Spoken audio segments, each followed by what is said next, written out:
Sunday আবার চলেছে ইলিশের খোঁজে। দেখা যাক, ভালো ইলিশ যদি পাই অবশ্যই নেব। ঠিক আছে, ইলিশটা আমার খুব ফেভারিট। ইলিশটা আমি সানডে হলে মনে হয় ইলিশ খাই। তো দেখা যাক ইলিশ পাই কিনা। যদি ভালো ইলিশ পাই তাহলেই নেবো, নাহলে নেবো না। তাহলে দেখি পাওয়া যায় কিনা। 1600 টাকা করে কেজি ইলিশ। দেখা যাক, ইলিশ একটা নিয়ে নেবো। কি হবে? ফিশ ফ্রাই হবে, ফিশ ফ্রাই হবে। মিডিয়াম করবো না বড় করবো? না না, বড় না, একদম পাতলা পাতলা করে করে। এই যে আজকে ভেটকি নিলাম, আজকে ফিশ ফ্রাই করবো বিকাল ইভিনিং এ। মিডিয়াম করে দিচ্ছি। হ্যাঁ, মিডিয়াম করে দিচ্ছি। মিডিয়াম করে দাও, পাতলা পাতলা করে দাও। দাঁড়াও, ওই হাফ ইলিশটাও কাটবে। আমি একটু অলরেডি গোটা ইলিশ নিয়ে ফেলেছি। এটা হাতটা বেশি হবে না, তুমি দেখো না।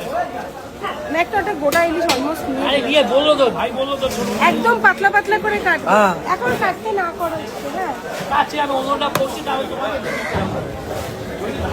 ফিশ, এটা তো ফিশ ফিঙ্গারে কাটছো নাকি? ফিশ ফ্রাই হবে তো? বললে তুমি মিডিয়াম করতে হয়েছিল। হ্যাঁ, কিন্তু খুব বেশি মোটা করবে না, পাতলা পাতলা পাতলাই করে দিচ্ছি। ফিশ ফ্রাই আমি কখনো বানাইনি, জানি না। আজকে টেস্ট করবো, বানিয়ে বানানোর ট্রাই করবো আজকে।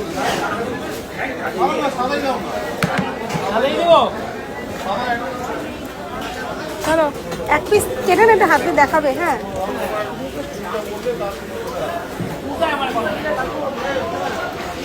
অনেক পিস হয়েছে।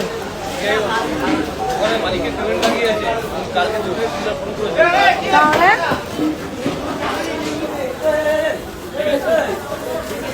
ঠিক আছে, জানি না কে, টেস্ট যদি খারাপ হয় আমি আসবো কিন্তু আবার। দেখো যে কপিস হোক, মারাইতে তো আমরা 3 জন লোক। কতগুলো তাহলে ফিশ ফ্রাই হবে? দাদা 16 পিস। ঠিক আছে। মাছের কালেকশন কত এদের, কত মাছের কালেকশন। পরেও আবার ইলিশ নিতে হলো। ইলিশ আর ভেটকি সব একসাথে খাবো। 614